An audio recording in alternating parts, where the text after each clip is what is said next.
Hi guys, and welcome back to the channel. We have quite a bit of crypto news to talk about today, and first I want to go ahead and take a look at what's going on with Bitcoin, because we do have a third day now that it is red. We closed out the last 2 days in red. Currently we're seeing a drop about 1.4% while I'm recording the video, and you see that it even has that potential to keep going further. We don't have a bottom wick. It's setting the standard while I'm recording that video. And we also have a high at one point at $81,287, but being below $80,000 is definitely not ideal.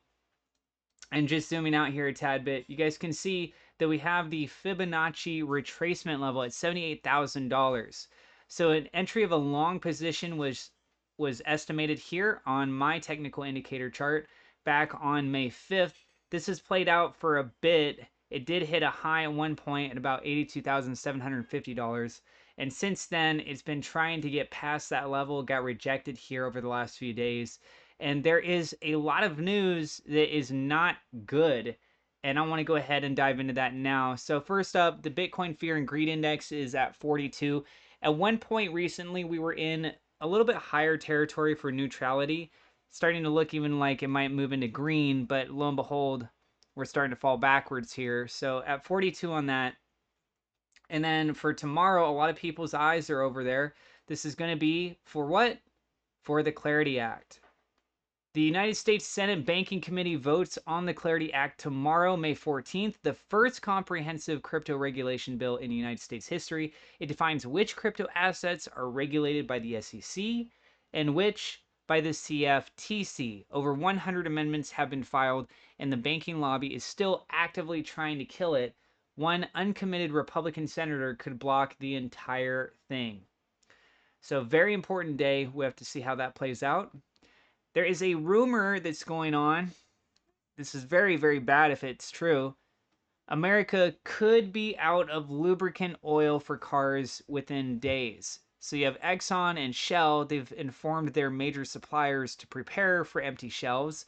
Oil changes in cars will not be possible soon. And again, this is a rumor as far as for it being within days. I don't know about that. If there's a supply shortage, I can see that. Certain locations maybe having some struggling issues. But across all of America seems a bit extreme for being within the next few days. Okay, up next, breaking Japan. Japan's 10-year yield jumps above 2.59%, its highest level this century within the last 100 years. XRP is the most traded asset on South Korea's official Upbit, with $110.9 million in volume over 24 hours, surpassing Bitcoin as well as Ethereum.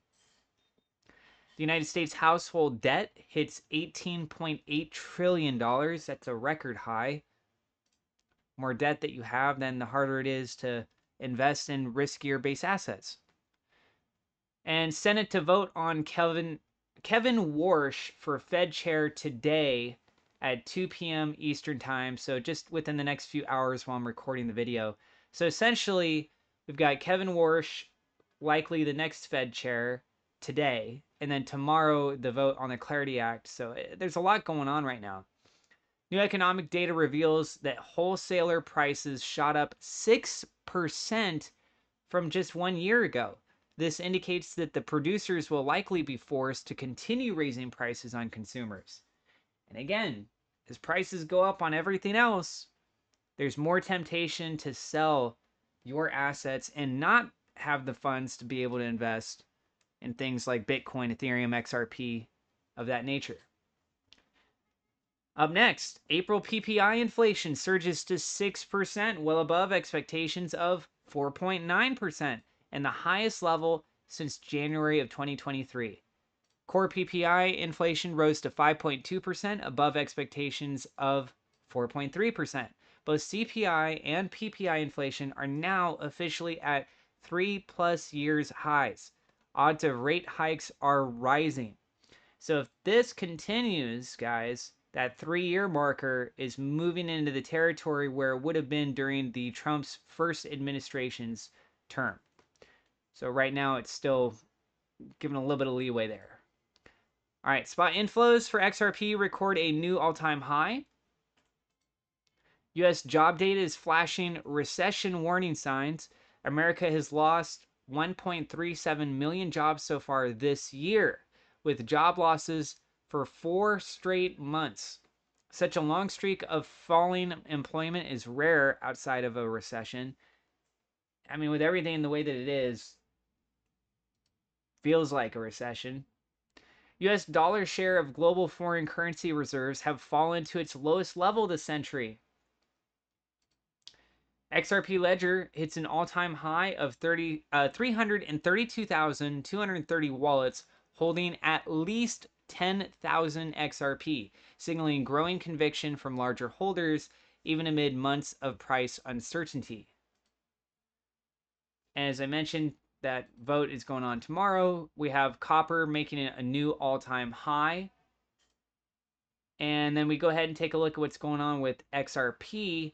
And you guys see that there is a pullback. We don't have as many days like we did with Bitcoin. Bitcoin had 2 daily candle closures. And over here for XRP, just 1 so far. It was almost 2. This was really close back on May 11th on Monday. But it managed to pull through. Okay, so let's go ahead and zoom out a little bit. And one key thing I want to point out to you is the Bollinger Band. It started to get pretty tight right here on May 8th. And starting to see just a little bit of expansion, which would suggest a more volatile move for volume. And we actually see that the price itself started to make a nice run up here on April 16th. So potentially we see some higher activity. Doesn't necessarily mean that we're going to see green movement when that starts to get wider. It might actually end up dropping down. And with all the stuff that's going on with oil, I mentioned this previously, I would not be surprised if this consolidates longer. We just look at the track history more recently with XRP. I mean, we can go all the way back here to around February 23rd. And right around that point, we just saw it moving sideways. It was much bigger candles, but it was moving sideways. Tried to make a nice run up, came down, and then just slightly lower, but consolidated for a while. Made another run up, and then here, slightly higher. So you guys see that everything's basically following right in line with this. And this level is the Fibonacci retracement. It's $1.40, and it's also psychological, trying to get above 150. We got really close on May 12th, actually managed to break it back on May 10th. And what's interesting is if you take a look at this on the daily, I have a couple combinations for how I do my technical indicators. And with the VWAP, that purple line, you want to typically look at that on a macro level. And on this micro base scale on a daily right here, it's actually suggesting that we just entered in a few days ago to a long, but these can also be different time frame intervals, right? You're not going to see it necessarily a set time frame between the long and the next short and the short and the next long. As you guys can clearly see, we have a long position back on April 8th, and then we have that short position on April 29th, and then shortly after that, we entered on May 9th into the long position. So this big drop that took place might actually lead to a short indicator here in the near term.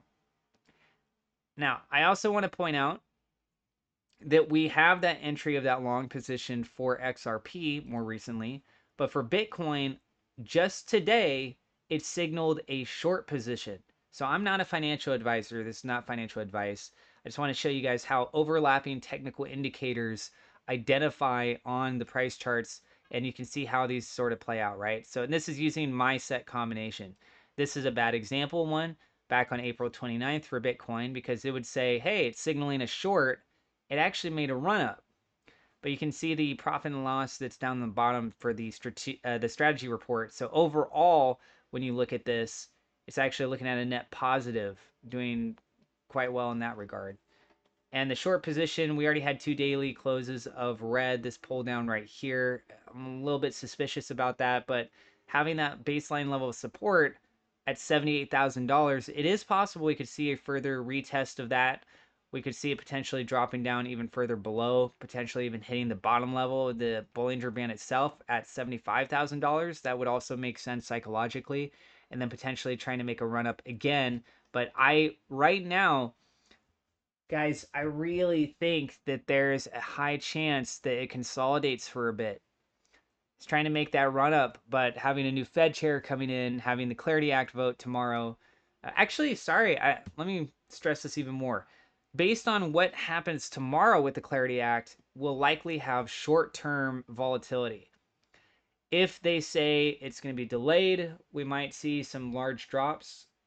If they say it's passed, we might see a run up. But we have to actually see how everyone's sentiment is. People have been bullish for the Clarity Act to pass. It might do a complete reversal. People look at it and are optimistic, and then lo and behold, it decides it wants to drop.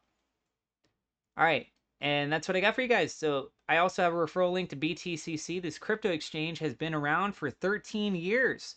You get access to over 300 cryptos, up to 250x leverage, and there's also a bonus right here, 10% deposit bonus, as long as that deposit is over $500. And that's what I got, guys. Thank you so much for tuning in.